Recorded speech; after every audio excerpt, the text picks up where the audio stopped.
Miami condo residents push back on HOA and just walks away with a black bag of dead pigeon. over bird removal.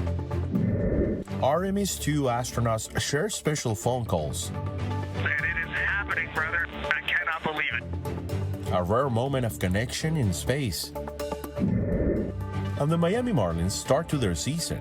The goal is to win 90 games. How things are looking for the Fighting Fish. This stories and more coming up on Newsbreak. Hello, South Florida. I'm Valeria de Sosa. And I'm Adrian Diaz-Alejo. Today is Wednesday, April 8th, 2026. Live from the Lee Caplin School of Journalism and Media in North Miami, this is Caplin News. The U.S. and Iran reached a new ceasefire deal, allowing traffic to resume through the Strait of Hormuz. Fighting in Iran is on hold this morning after both sides agreed to a 2-week ceasefire. The deal comes less than 2 hours before President Trump's deadline for a major escalation. The agreement was made on the condition that Iran would reopen the Strait of Hormuz, with Iranian military coordinating the passage of resources. It is unclear when or how the strait will open. After completing a historic flyby around the moon, the Artemis 2 crew is now heading back to Earth. Yesterday, the astronauts were able to take a moment to answer some phone calls. The Artemis 2 crew shared a moment with astronauts aboard the International Space Station. Commander Reed Wiseman spoke with Christopher Williams as the two reminisced about their time on Earth before their journeys into space. C-Dub, right before you launched, you said you can't wait to talk to us on the space to ground, and it is happening, brother. I cannot believe it. Mission Specialist Christina Cook also shared a special moment with ISS Commander Jessica Meir. The two reflected on their historic all-female spacewalk in 2019. The Artemis 2 mission is expected to conclude this Friday. Brickell residents are speaking out against bird removal practices in the area. Caplin News reporter Brenda Miranda is live from Brickell and has all the details.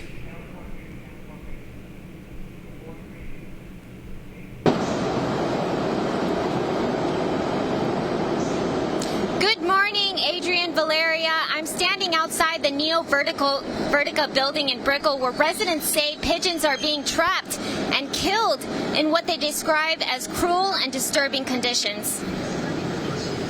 Inside the Vertica building in Brickell, what started as a pigeon problem is now sparking pushback from residents who say the way it's being handled has raised serious questions. Jenny McCarthy, a condo owner in the building, says she first learned about the situation after a video started circulating online and later found it may have been happening since January. The video, which spread on social media, appears to show a man grabbing trapped pigeons on the roof and roughly stuffing them into a trash bag, sparking strong reactions from residents. No, I had asked the HOA and the management company several times for copies of the contract with the vendor that was seen killing the birds on the roof, and they did not send it to me. I got it because they sent it to somebody else. Okay. Sorry. I got it because they sent it to somebody else. I know that, by law, that they do have to give us the contracts and they have to post them physically on their website. It's a Florida statute, and they did neither of those things. Residents in the Latitude building next door say they've seen images of birds being trapped for hours, left in the heat, and then removed in bags. Jenny McCarthy created a petition in March calling for a more humane approach and catching the attention of other residents in other buildings. But the scarier part is when it's the end of the working day, a man comes and he opens the cage, has a black plastic bag, puts the bird in the cage, kills the bird, puts another bird in, not the cage, in the bag, kills the bird, and just walks away with a black bag of dead pigeons, which is kind of crazy. A live camera image from Saturday morning shows the pigeon trap on the roof was removed. And listen, I'm a huge animal advocate. I have my own dog and everything, and I used to own birds, so pigeons are here because of us. That's not their fault that they're here, and they're not rats of the air. They were actually brought here by us. Residents say they're still waiting for some accountability. The HOA has not responded to multiple requests for comment. When I asked to speak with the building manager, I was provided with no response and was told that the office was closed. In Miami, this is Brenda Miranda, Caplin News. As housing becomes more expensive and unavailable, there are calls for new ways to build and develop homes. The Senate passed a major housing reform bill that aims to remove regulatory barriers that critics say slow construction. While the bill has yet to pass the House, some states are looking to other loophole measures to expand affordable units. A one-of-a-kind attraction is now open in Pompano Beach. The Jellyfish Museum is giving visitors a chance to step into an underwater world. Caplin's Bianca Conley tells us more. The nation's first jellyfish museum has opened its doors, giving visitors an up-close view of these mystical sea creatures. A mesmerizing new attraction is lighting up the shoreline in Pompano Beach. The Jellyfish World is now open to the public. Inside, visitors are surrounded by glowing aquariums filled with jellyfish from all around the world, drifting through the water in a calming, almost hypnotic display. This new museum is the first of its kind in the United States, focused mainly on jellyfish, and was founded by Alex and Yana Yanovsky, a Ukrainian couple who previously developed successful aquarium projects in Europe. For now, we are receiving the jellyfishes from overseas, from the licensed breeders. Some of them are already our international partners. Some of them are from the United States. So we do pay attention to how they are delivered to our museum, with all the requirements, all of the guidelines. The museum blends science and art, featuring immersive exhibits, interactive displays, and even 3D projections that make guests feel like they're deep beneath the ocean's surface. At the Jellyfish Museum through Instagram, I felt like I was getting sent all these reels that were going viral, and from numerous people. I showed my kids and they were so excited to come and see the place. So they're obsessed with anything under the water, anything ocean related. So they've just been running around here for 30 minutes, reading all the facts with all their friends and having a good time. And with constantly changing exhibits and live jellyfish displays, every visit here is meant to be a little different, giving people a reason to come back again and again. The Jellyfish Museum attracts both locals and tourists, adding a new attraction to Pompano Beach, Florida. I'm Bianca Conley for Caplin News. FIU hosted a discussion on mental health at the Frost Art Museum. The panel included players from Inter Miami FC, where they talked about the pressures on and off the field. Caplin's Randy Moreira has the story.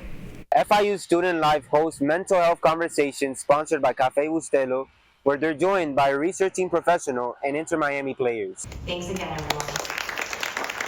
This mental health event took place at the Frost Museum at FIU, which was sponsored by Cafe Bustelo, in which students and staff drank coffee while actively listening. Organized to create a comfortable space, students felt the need to engage and participate. Curiosity was in the air, as it's not every day students can hear from professional athletes. Inter Miami players Alexander Shaw and David Ruiz shared their experiences dealing with pressure on and off the field. A lot of the people that are going to be giving you hate are people that have never been in your shoes and never will be. So it's just like doing your best to kind of just like block it out. An exclusive interview with midfielder David Ruiz gave us his perspective on what he does after losing a match. Look forward to the next game. Of course, take it slow, training by training. Of course, it's not easy because there's a lot of people that expect you to win and everything. But at the end of the day, it's just about keeping yourself at peace, you know, talking to your family, if it's talking to a sports psychologist. And yeah, I mean, it's just working hard. Moments like this gave people a chance to slow down from the chaos and really listen. Ahead of Mental Health Awareness Month in May, the discussion brought people together to share their experiences in a comfortable environment. Reporting from Caplin News, I'm Randy Moreira. The Miami Heat faced the Toronto Raptors on the road. That's right, that's still ahead, and so is this story. You know, we may have surpassed expectations, but we still, lost more games than we won. The Miami Marlins are back, and our Caplin News cameras were there. Newsbreak will be back in 2 minutes. Brandon met a girl on a dating app.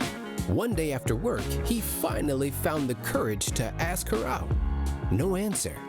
He started to panic. Was he being too pushy? Maybe it was too... Hey, sorry I didn't respond. I was driving. I would love to go on a date. How does tonight sound? Brandon tried to play it cool, but inside he knew. A girl so smart, so responsible. She must be a keeper.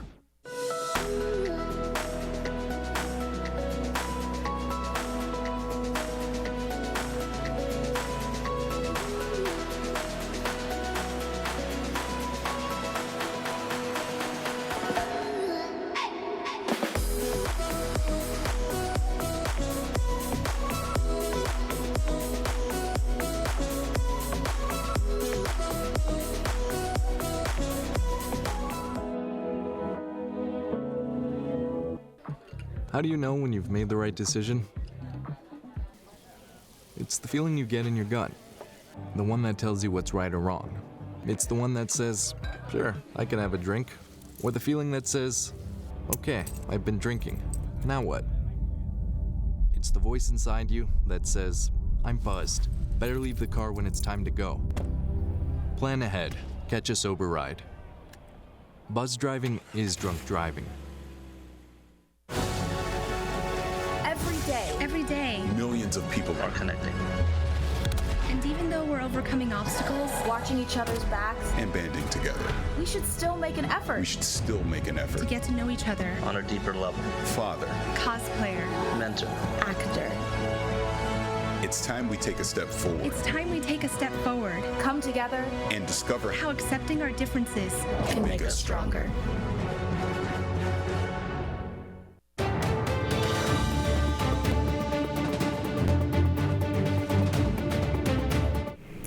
After a solid start to the season, the Marlins hope to keep the pace in the division.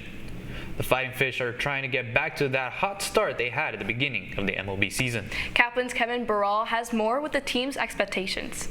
The Marlins are off to a 6-4 start to begin the 2026 season. Still with a long way to go, early results have shown a lot of positives. The Miami Marlins finished the 2025 season with a 79-83 record, 17-1 improvement from the 24 season. Marlins manager Clayton McCullough doesn't believe that because they had success this past season means it'll once again happen in 2026. In fact, he attacks the upcoming season with a sense of urgency, a mentality that every player on the roster has taken. Yeah, I think everyone, no one's ever satisfied with how years go. We may have surpassed expectations, but we still, lost more games than we won, right? So I think the goal is to win 90 games to get in the playoffs, and be one of the top teams in the division. Owen Casey, who the Marlins acquired from the Chicago Cubs, has been a bright spot for Miami, already up to 2 home runs and 9 runs batted in. For the Maple Masher, he tries to keep things simple at the plate. Get the ball in the middle and swing. Yeah, I'm going to make mistakes, but today I feel like I did a good job of swinging at good pitches. Yeah. The Marlins have 2 more games against the Cincinnati Reds before taking the road, taking on the Detroit Tigers and the Atlanta Braves. For Caplin News, I'm Kevin Burrell. Last night in Toronto, the Miami Heat fell to the Raptors at the Scotiabank Arena. The Heat trailed for most of the game despite 24 points from Andrew Wiggins and 14 from Tyler Hero. It wasn't enough as Toronto stayed in control, led by Jakob Poeltl with 17 points and strong bench effort from RJ Barrett, who added 16. The Raptors maintained a double-digit lead throughout, cruising to the win. The loss locks the Heat into play-in contention. The final score, Raptors 121, Miami 95. The Heat will get a chance at redemption against the Raptors tomorrow at 7 p.m. We're watching Newsbreak, and we're coming right back.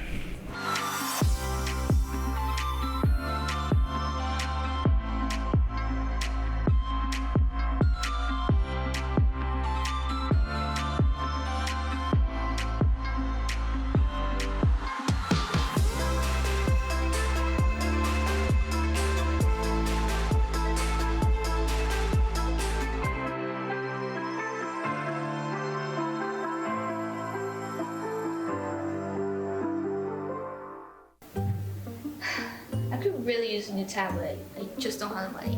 Let me ask you something. Do you have a Pell Grant? Yes. You do know you can get a free tablet, right? Did you say free? Yeah, free. It's simple. And the application is done in the store. I could really use a tablet. Go get one. Another satisfied customer. Stop by Panthertech in the Graham Center at FIU MMC today to speak with one of our associates to get your free tablet.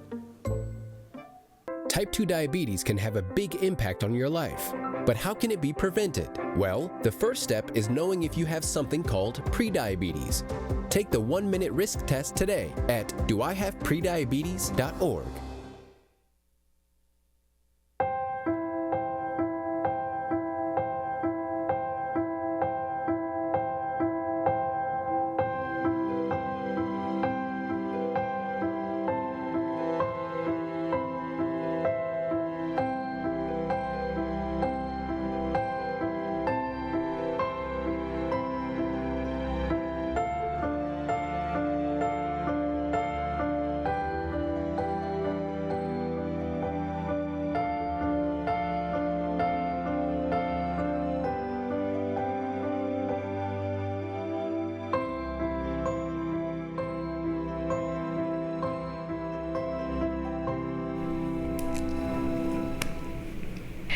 That's all the time we have for Newsbreak. I'm Valeria De Sosa. And I'm Adrian Diaz-Alejo. Get more news anytime at caplinnews.fiu.edu.